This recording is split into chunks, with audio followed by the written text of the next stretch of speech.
Chapter 2. Expedient Means.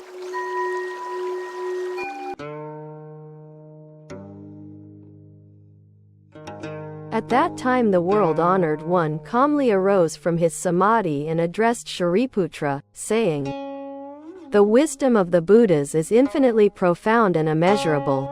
The door to this wisdom is difficult to understand and difficult to enter. Not one of the voice-hearers or Pratyeka Buddhas is able to comprehend it. What is the reason for this?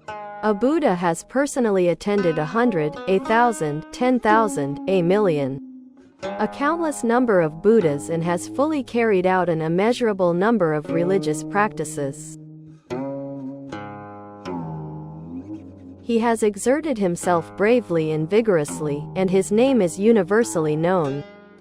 He has realized the law that is profound and never known before, and preaches it in accordance with what is appropriate, yet his intention is difficult to understand. Shariputra, ever since I attained Buddhahood I have through various causes and various similes widely expounded my teachings, and have used countless expedient means to guide living beings and cause them to renounce attachments. Why is this? Because the thus come one is fully possessed by both expedient means and the paramita of wisdom. Shariputra, the wisdom of the thus come one, is expansive and profound. He has immeasurable mercy, unlimited eloquence, power, fearlessness, concentration, emancipation, and samadhis, and has deeply entered the boundless and awakened to the law never before attained. Shariputra, the thus come one knows how to make various kinds of distinctions and to expound the teachings skillfully. His words are soft and gentle and delight the hearts of the assembly. Shariputra, to sum it up, the Buddha has fully realized the law that is limitless, boundless, never attained before. But stop, Shariputra, I will say no more. Why? Because what the Buddha has achieved is the rarest and most difficult to understand law. The true entity of all phenomena can only be understood and shared between Buddhas. This reality consists of the appearance, nature, entity, power, influence, inherent cause, relation, latent effect, manifest effect, and their consistency from beginning to end. At that time the world-honored one, wishing to state his meaning once more, spoke in verse form, saying, "The hero of the world is unfathomable. Among heavenly beings or the people of the world, among all living beings, none can understand the Buddha. The Buddha's power, fearlessness, emancipation and samadhis and the Buddha's other attributes no one can reckon or fathom." Earlier, under the guidance of countless Buddhas he fully acquired and practiced various ways, profound, subtle and wonderful doctrines that are hard to see and hard to understand. For immeasurable millions of kalpas he has been practicing these ways until in the place of practice he achieved the goal. I have already come to see and know completely this great goal and recompense, the meaning of these various natures and characteristics. I and the other Buddhas of the 10 directions can now understand these things. This law cannot be described, words fall silent before it. Among the other kinds of living beings there are none who can comprehend it, except the many bodhisattvas who are firm in the power of faith. The many disciples of the Buddhas in the past have given offerings to the Buddhas, have already cut off all outflows and now are dwelling in their last incarnation. But even such persons as they have not the power needed. Even if the whole world were filled with men like Shariputra, though they exhausted their thoughts and pooled their capacities, they could not fathom the Buddha's knowledge. Even if 10 directions were all filled with men like Shariputra or like the other disciples. Though they filled the lands in the 10 directions and exhausted their thoughts and pooled their capacities, still they could not understand it. If Pratyeka Buddhas, acute in understanding, without outflows, in their last incarnation, should fill the worlds in the 10 directions, as numerous as bamboos in a grove, though they should join together with one mind for 1,000,000 or for countless kalpas, hoping to conceive of the Buddha's true wisdom, they could not understand the smallest part of it. If bodhisattvas newly embarked on their course should give offerings to numberless Buddhas, completely mastering the intent of the various doctrines and also able to preach the law effectively, like so many rice and hemp plants, bamboos or reeds, filling the lands in the 10 directions, with a single mind, with their wonderful knowledge. For kalpas numerous as Ganges sands should altogether pool their thoughts and capacities, they could not understand the Buddha's knowledge. If bodhisattvas who never regress, their number like Ganges sands, with a single mind should join in pondering and seeking, they could not understand it either. I also announce to you, Shariputra, that this profound, subtle and wonderful law without outflows, incomprehensible, I have now attained in full. Only I understand its characteristics, and the Buddhas of the 10 directions do likewise. Shariputra, you should know that the words of the various Buddhas never differ. Toward the law preached by the Buddhas you must cultivate a great power of faith. The world-honored one has long expounded his doctrines and now must reveal the truth. I announce this to the assembly of voice-hearers, and to those who seek the vehicle of the Pratyeka Buddha. I have enabled people to escape the bonds of suffering and to attain nirvana. The Buddha, through the power of expedient means, has shown them the teachings of the 3 vehicles, prying living beings loose from this or that attachment and allowing them to attain release. At that time among the great assembly there were voice-hearers, arhats whose outflows had come to an end, Ajnata Kaundinya and the others, 1,200 persons. And there were monks, nuns, laymen and laywomen who had conceived a desire to become voice-hearers or Pratyeka Buddhas. Each of these had this thought: now for what reason does the world-honored one so earnestly praise expedient means and state that the law attained by the Buddha is profound and difficult to understand, that it is very difficult to comprehend the meaning of the words he preaches? That not one of the voice-hearers or Pratyeka Buddhas can do so. If the Buddha preaches but one doctrine of emancipation, then we too should be able to attain this law and reach the state of nirvana. We cannot follow the gist of what he is saying now. At that time Shariputra understood the doubts that were in the minds of the 4 kinds of believers, and he himself had not fully comprehended. So he addressed the Buddha, saying, "World-honored one, what causes and conditions lead you to earnestly praise expedient means?"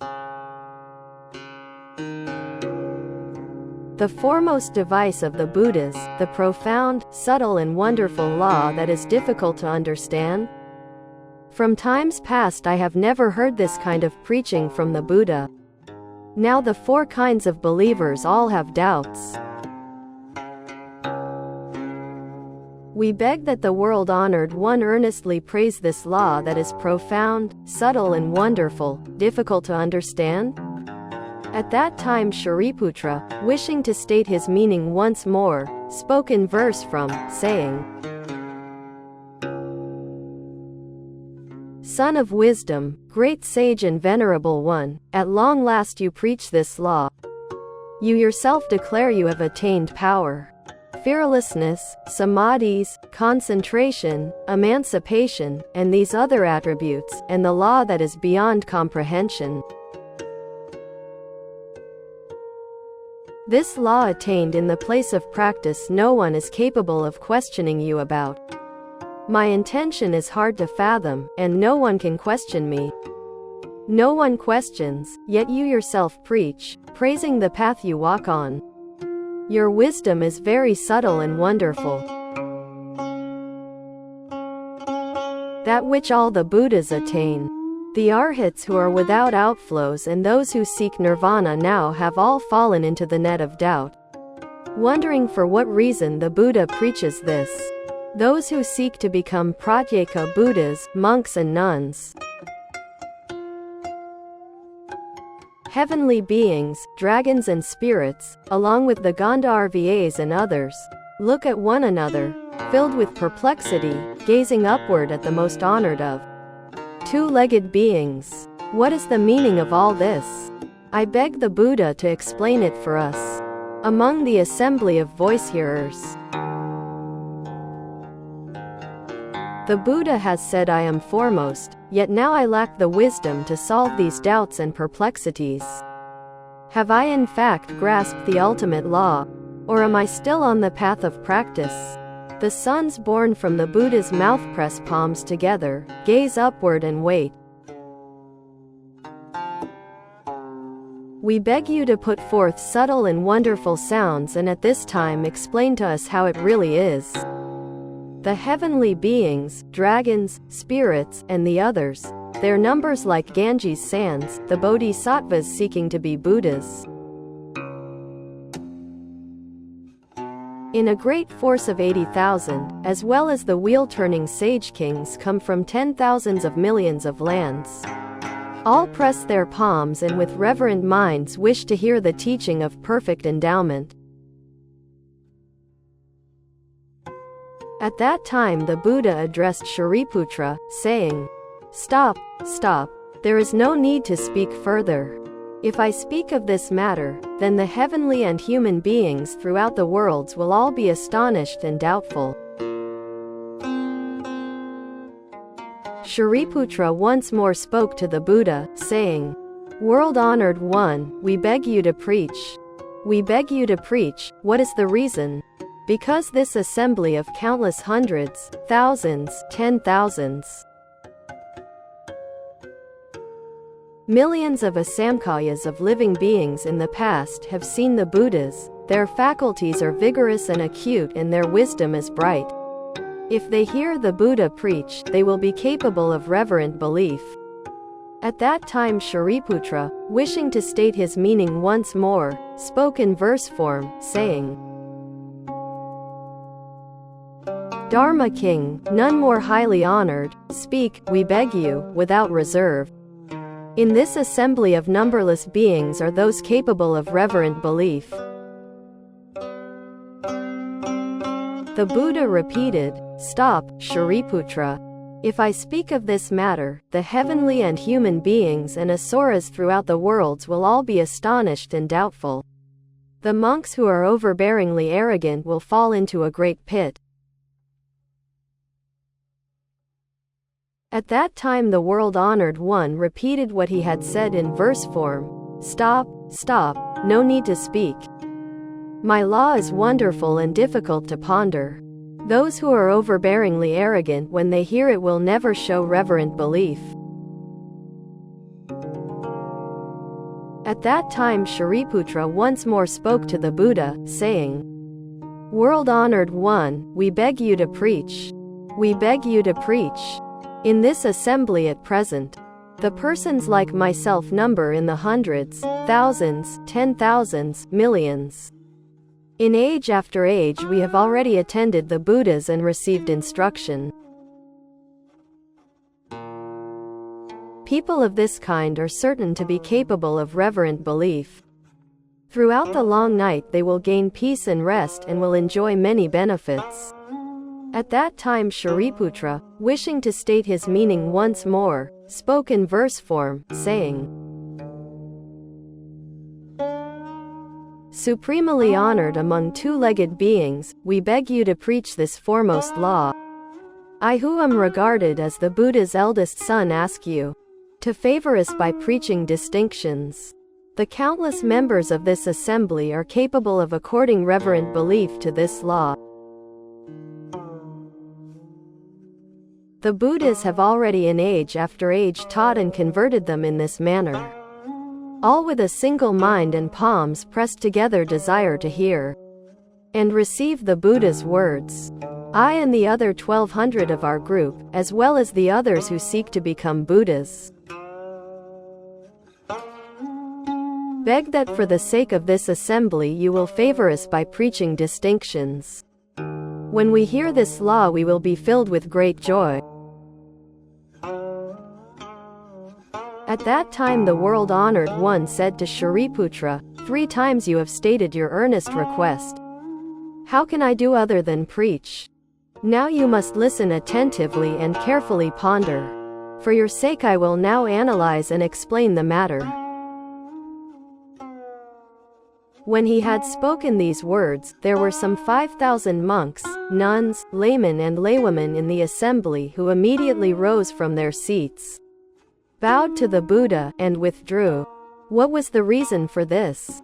These persons had roots of guilt that were deep and manifold, and in addition they were overbearingly arrogant. What they had not attained they supposed they had attained, what they had not understood they supposed they had understood. And because they had this failing, they did not remain where they were. The world-honored one was silent and did not try to detain them. At this time the Buddha said to Shariputra, now this assembly of mine is free of branches and leaves, made up solely of the steadfast and truthful. Shariputra, it is well that these persons of overbearing arrogance have withdrawn. Now listen carefully and I will preach for you. Shariputra said, so be it, world-honored one. We are eager to listen. The Buddha said to Shariputra, a wonderful law such as this is preached by the Buddhas. The thus come ones, at certain times. But like the blooming of the Udambara, such times come very seldom. Shariputra, you and the others must believe me. The words that the Buddhas preach are not empty or false. Shariputra, the Buddhas preach the law in accordance with what is appropriate, but the meaning is difficult to understand. Why is this? Because we employ countless expedient means, discussing causes and conditions and using words of simile and parable to expound the teachings. This law is not something that can be understood through pondering or analysis. Only those who are Buddhas can understand it. Why is this? Because the Buddhas, the world-honored ones, appear in the world for one great reason alone. Shariputra, what does it mean to say that the Buddhas, the world-honored ones, appear in the world for one great reason alone? The Buddhas, the world-honored ones, wish to open the door of Buddha wisdom to all living beings, to allow them to attain purity. That is why they appear in the world. They wish to show the Buddha wisdom to living beings, and therefore they appear in the world. They wish to cause living beings to awaken to the Buddha wisdom, and therefore they appear in the world. They wish to induce living beings to enter the path of Buddha wisdom, and therefore they appear in the world. Shariputra, this is the one great reason for which the Buddhas appear in the world. The Buddha said to Shariputra, the Buddhas, the thus come ones, simply teach and convert the bodhisattvas. All the things they do are at all times done for this one purpose. They simply wish to show the Buddha wisdom to living beings and enlighten them to it. Shariputra, the thus come ones have only a single Buddha vehicle which they employ in order to preach the law to living beings. They do not have any other vehicle, a second one or a third one. 1. Shariputra, the law preached by all the Buddhas of the 10 directions is the same as this. Shariputra, the Buddhas of the past used countless numbers of expedient means, various causes and conditions, and words of simile and parable in order to expound the doctrines for the sake of living beings. These doctrines are all for the sake of the one Buddha vehicle. These living beings, by listening to the doctrines of the Buddhas, are all eventually able to attain wisdom embracing all species. Shariputra, when the Buddhas of the future make their appearance in the world, they too will use countless numbers of expedient means, various causes and conditions, and words of simile and parable in order to expound the doctrines for the sake of living beings. These doctrines will all be for the sake of the one Buddha vehicle. And these living beings, by listening to the doctrines of the Buddhas, will all eventually be able to attain wisdom embracing all species. Shariputra, the Buddhas, the world-honored ones, who exist at present in the countless hundreds, thousands, 10,000s, and millions of Buddha lands, in the 10 directions, benefit and bring peace and happiness to living beings in large measure. These Buddhas too use countless numbers of expedient means,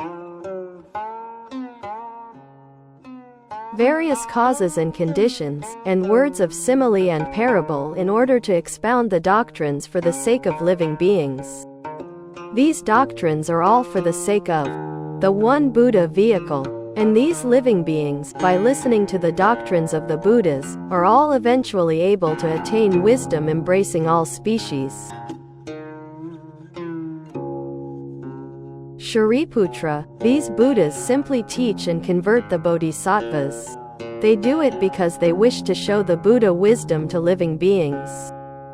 They do it because they wish to use the Buddha wisdom to enlighten living beings. They do it because they wish to cause living beings to enter the path of Buddha wisdom.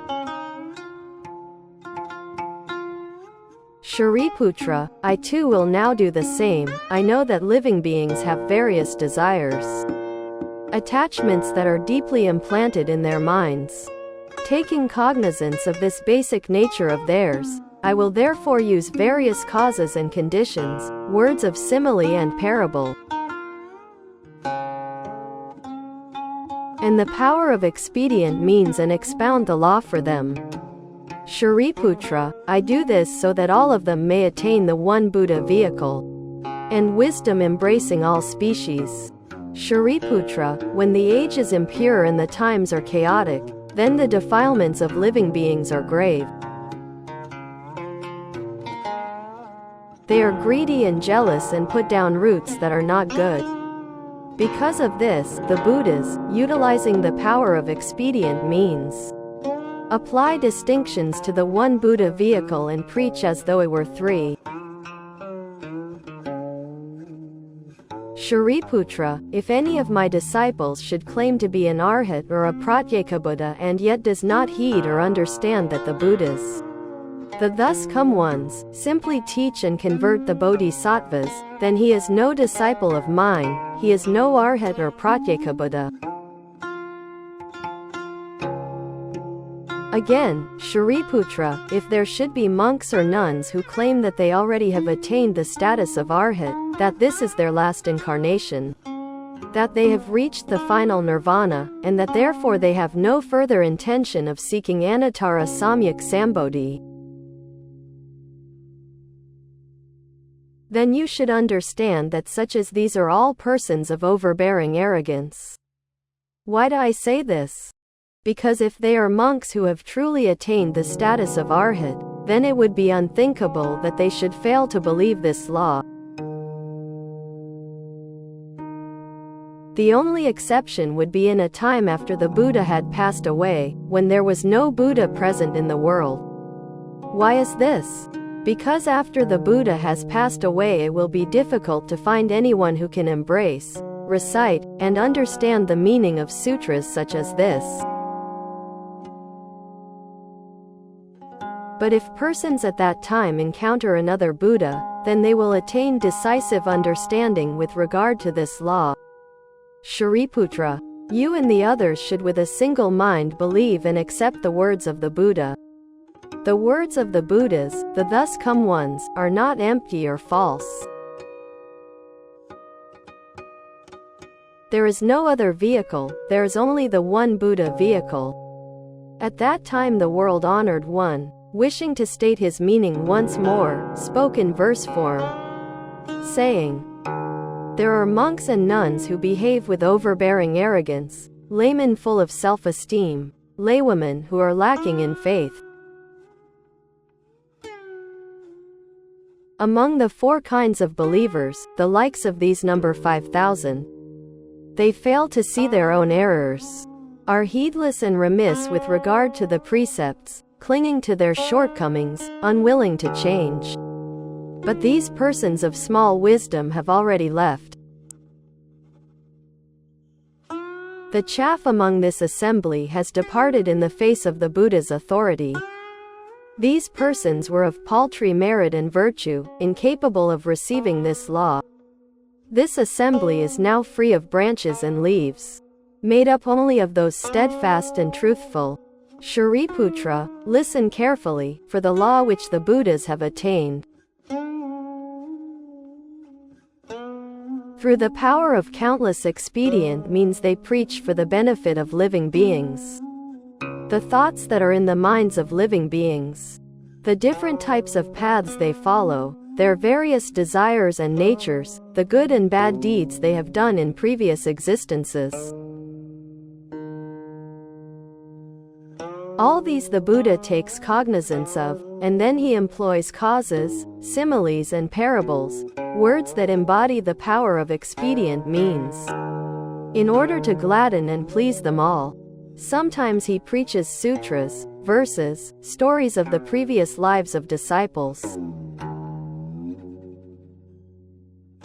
Stories of the previous lives of the Buddha, of unheard of things.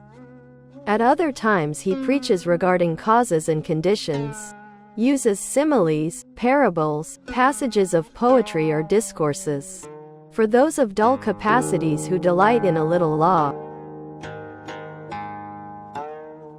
who greedily cling to birth and death, who, despite the innumerable Buddhas, fail to practice the profound and wonderful way but are perplexed and confused by a host of troubles. For these I preach nirvana. I devise these expedient means and so cause them to enter into the Buddha wisdom.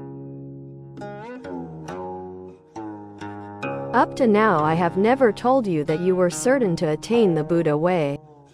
The reason I never preached in that manner was that the time to preach so had not yet come. But now is the very time when I must decisively preach the great vehicle. I use these 9 devices, adapting them to the living beings when I preach, my basic aim being to lead them into the great vehicle. And that is why I preach this sutra. There are sons of the Buddha whose minds are pure, who are gentle and of acute capacities, who under innumerable Buddhas have practiced the profound and wonderful way. For these sons of the Buddha I preach this sutra of the great vehicle. And I predict that these persons in a future existence will attain the Buddha way. Because deep in their minds they think of the Buddha and practice and uphold the pure precepts, they are assured they will attain Buddhahood. And hearing this, their whole bodies are filled with great joy. The Buddha knows their minds and their practices, and therefore preaches for them the great vehicle. When the voice hearers and bodhisattvas hear this law that I preach, as soon as they have heard one verse they will all without doubt be certain of attaining Buddhahood. In the Buddha lands of the 10 directions there is only the law of the one vehicle. There are not 2, there are not 3. except when the Buddha preaches so as an expedient means, merely employing provisional names and terms. In order to conduct and guide living beings and preach to them the Buddha wisdom. The Buddhas appear in the world solely for this one reason. Which is true, the other two are not the truth. Never do they use a lesser vehicle to save living beings and ferry them across. The Buddha himself dwells in this great vehicle, and adorned with the power of meditation and wisdom that go with the law he has attained. He uses it to save living beings.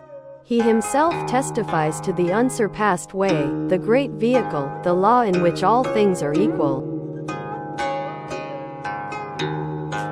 If I used a lesser vehicle to convert even one person, I would be guilty of stinginess and greed, but such a thing would be impossible. If a person will believe and take refuge in the Buddha, the thus come one will never deceive him, nor will he ever show greed or jealousy. For he has rooted out evil from among the phenomena. Therefore throughout the 10 directions the Buddha alone is without fear. I adorn my body with the special characteristics and shine my light upon the world. I am honored by numberless multitudes, and for them I preach the emblem of the reality of things. Shariputra, you should know that at the start I took a vow, hoping to make all persons equal to me, without any distinction between us. And what I long ago hoped for has now been fulfilled. I have converted all living beings and caused them all to enter the Buddha way. If when I encounter living beings I were in all cases to teach them the Buddha way, those without wisdom would become confused, and in their bewilderment would fail to accept my teachings. I know that such living beings have never in the past cultivated good roots, but have stubbornly clung to the 5 desires, and their folly and craving have given rise to affliction. Their desires are the cause whereby they fall into the 3 evil paths, revolving wheel-like through the 6 realms of existence and undergoing every sort of suffering and pain.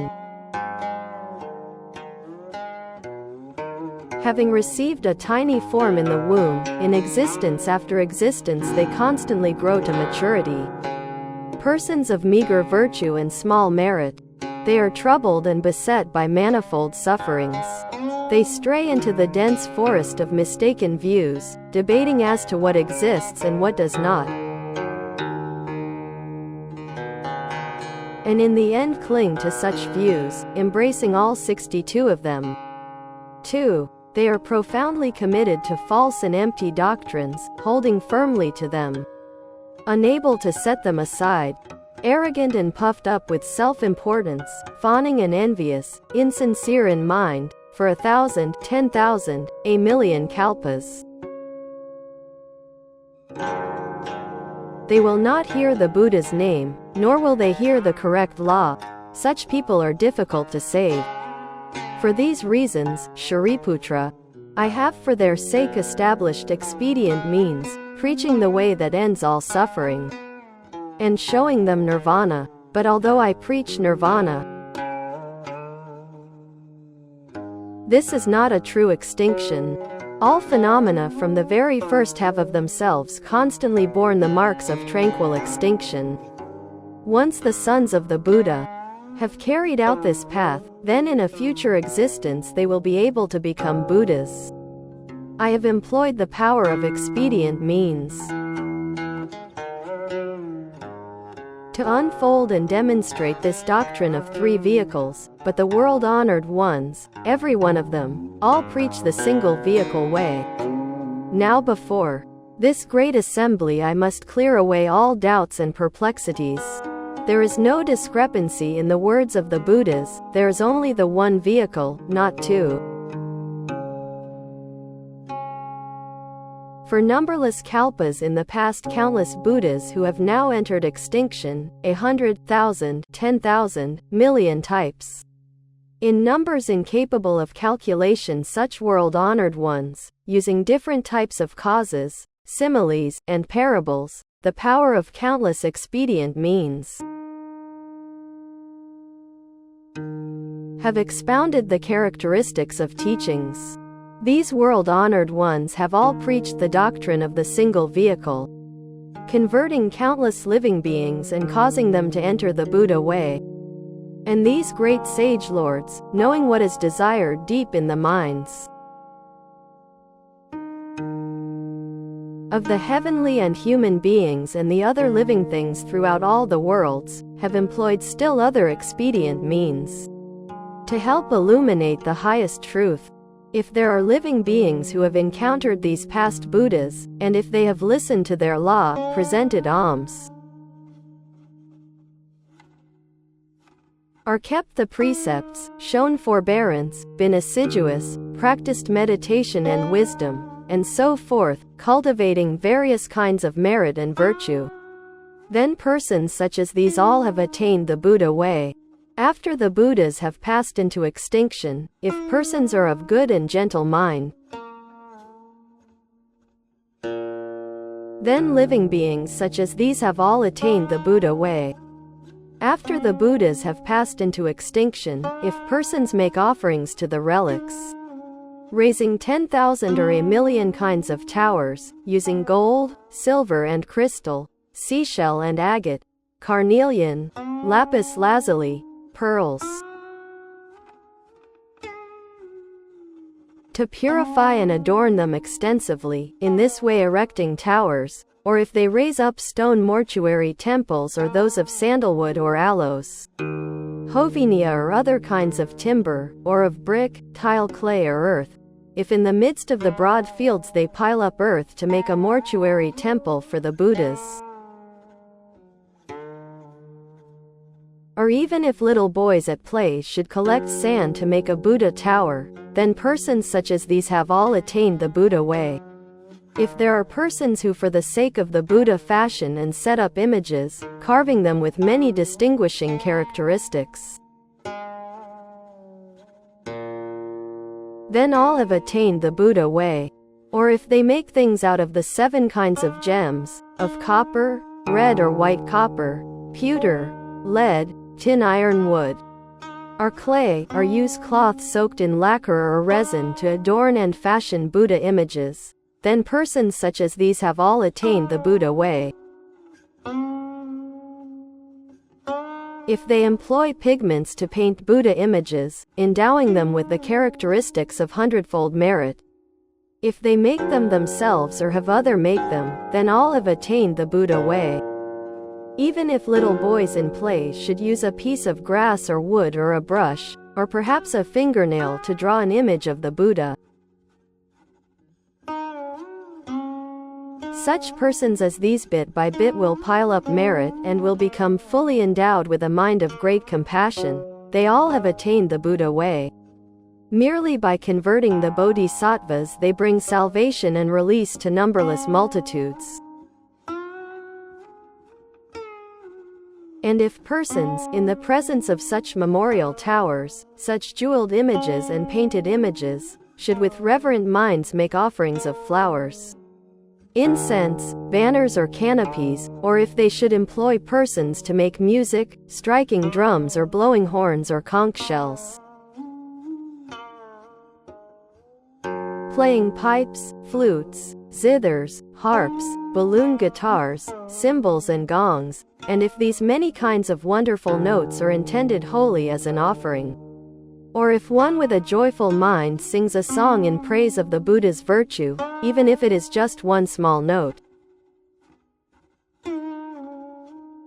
then all who do these things have attained the Buddha way. If someone with a confused and distracted mind should take even one flower and offer it to a painted image, in time he would come to see countless Buddhas. Or if a person should bow or perform obeisance, or should merely press his palms together, or even should raise a single hand, or give no more than a slight nod of the head, and if this were done in offering to an image, then in time he would come to see countless Buddhas. And if he himself attains the unsurpassed way and spreads salvation abroad to countless multitudes, he will enter the nirvana of no remainder as a fire dies out when the firewood is exhausted. If persons with confused and distracted minds should enter a memorial tower and once exclaim, "Hail to the Buddha," then all have attained the Buddha way. If from past Buddhas, when they were in the world or after their extinction, they should be those who heard this law, then all have attained the Buddha way. The world-honored ones of the future, whose numbers will be incalculable, these thus come ones will also employ expedient means to preach the law, and all these thus come ones, through countless expedient means, will save and bring release to living beings so that they enter the Buddha's wisdom, which is free of outflows. If there are those who hear the law, then not one will fail to attain Buddhahood. The original vow of the Buddhas was that the Buddha way, which they themselves practice, should be shared universally among living beings so that they too may attain this same way. The Buddhas of future ages, although they preach hundreds, thousands, millions, a countless number of doctrines, in truth do so for the sake of the single vehicle. The Buddhas, most honored of two-legged beings,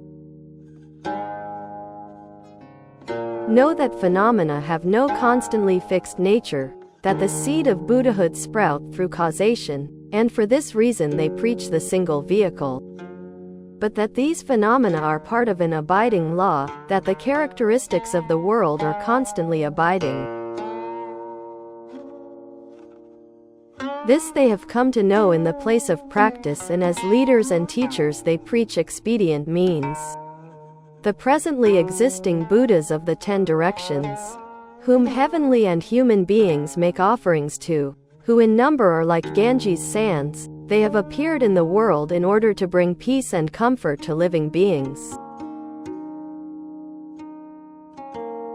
And they too preach the law in this way.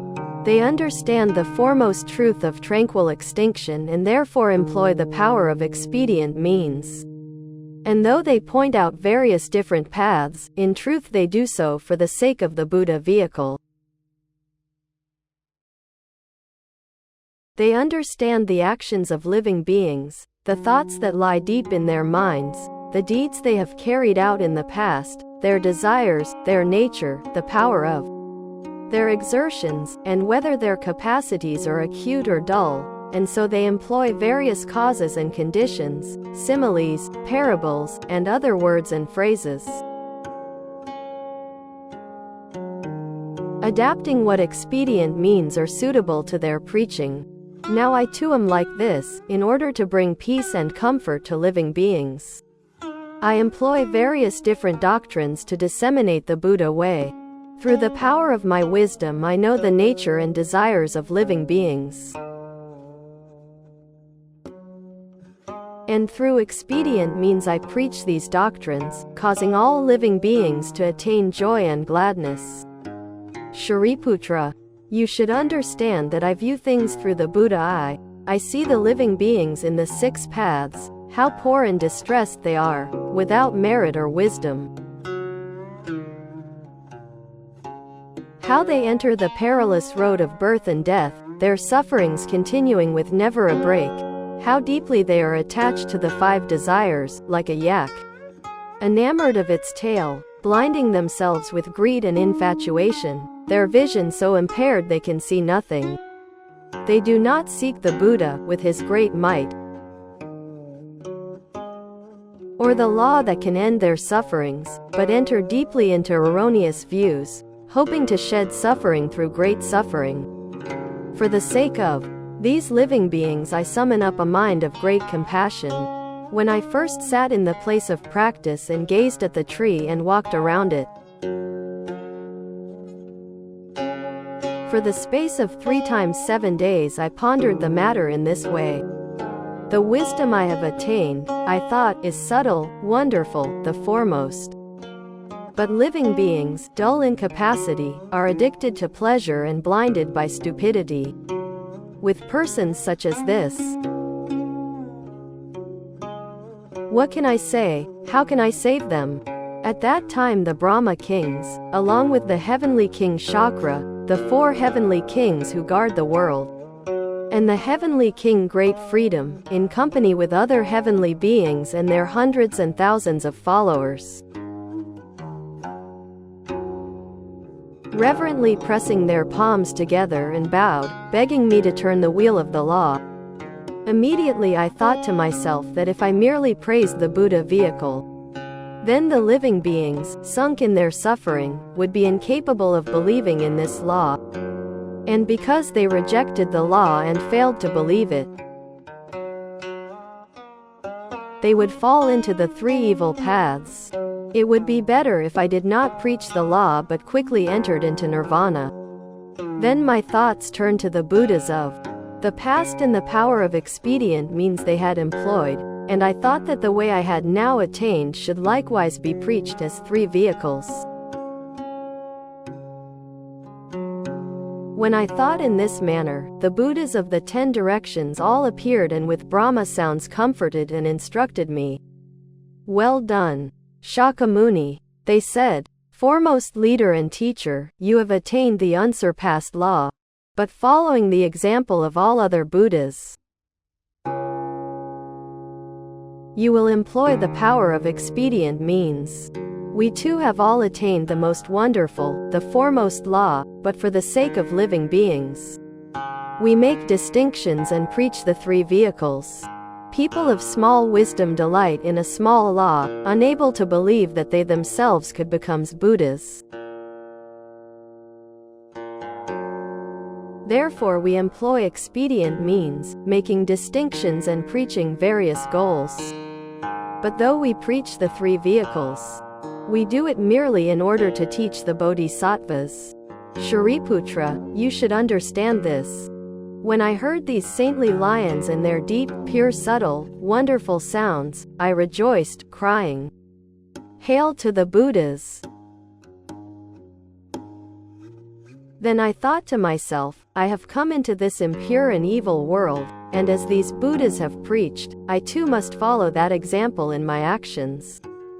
After I had thought of the matter in this way, I set out at once for Varanasi. The marks of tranquil extinction borne by all phenomena cannot be explained in words. And therefore I used the power of expedient means to preach to the 5 ascetics. This I termed turning the wheel of the law, and also with regard to the sound of nirvana and arhat, dharma, and samga, I used these terms to indicate distinctions. From infinite kalpas in the past I have extolled and taught the law of nirvana, ending the long sufferings of birth and death. This is how I customarily preached. Shariputra, you should know this. When I looked at the Buddha sons, I saw incalculable thousands, 10,000s, millions who had determined to seek the way of the Buddha, everyone with a respectful and reverent mind, all coming to the place of the Buddha. Persons who in the past had listened to other Buddhas and heard the law preached through expedient means. Immediately the thought came to me that the reason the thus come one has appeared is so he may preach the Buddha wisdom. Now is precisely the time to do so. Shariputra, you should understand that persons of dull capacity and small wisdom, who are attached to appearances, proud and overbearing, are incapable of believing in this law.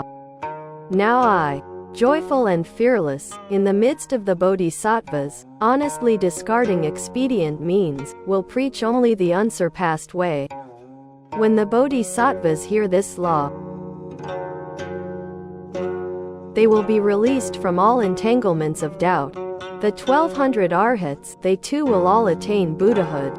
Following in the same fashion that the Buddhas of the 3 existences employ in preaching the law, I now will do likewise, preaching a law that is without distinctions. The times when the Buddhas appear in the world are far apart and difficult to encounter.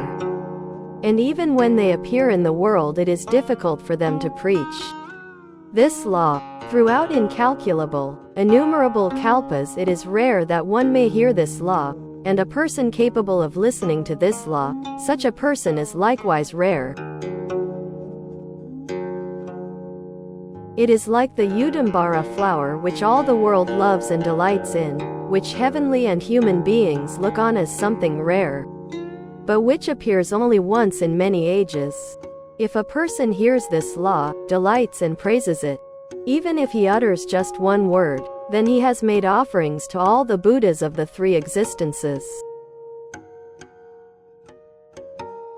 But a person like this is very rarely found, rarer than the Udambara flower. You should have no doubts. I, being king of the doctrines, make this announcement to the entire great assembly. I employ only the single vehicle way to teach and convert the bodhisattvas. I have no voice-hearer disciples. You, Shariputra, and the voice-hearers and bodhisattvas, you should understand that this wonderful law is the secret crux of the Buddhas. In this evil world of the five impurities, those who merely delight in and are attached to the desires, living beings such as this in the end will never seek the Buddha way.